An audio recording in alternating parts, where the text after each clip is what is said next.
the 80s, 90s, noughties and the teenies, whatever you call those. So I've been lucky enough to race over 4 decades, which is a lot of time. Back into the 80s, as I mentioned before, in the Nissan Classica race against people like Stephen Roach, Robert Miller, Greg LeMond, Sean Kelly, Eric van der Raden, Johan Museeuw, all riders that I admired. And then as I moved on into the 90s and became a pretty decent rider, I was racing against guys like Richard Virenque, Lance Armstrong in the Olympic Games.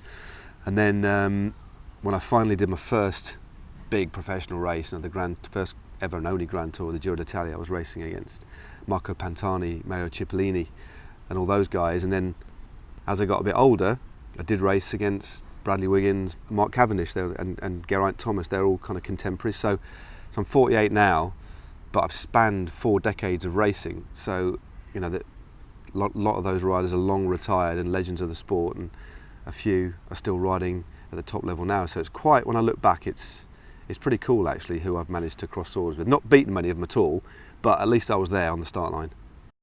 So wearing the national champion stripes as national road champion was without doubt the biggest moment of my career.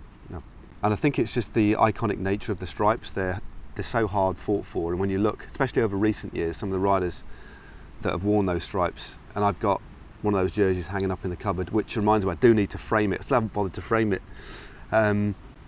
It's just amazing. And then to ride, of course, for a full year in the national colours, in the national stripes, was pretty mind-blowing actually. And it gives you an extra couple of percentage in terms of the way you feel on the bike, the added confidence, and the way that people look at you as well. And the lovely thing about the national stripes, whatever country you're from, is that you get to wear the mini stripes on your jersey for the rest of your career as well. So yeah, a very special day, and one that I'll never forget because my whole family were at the finish as well.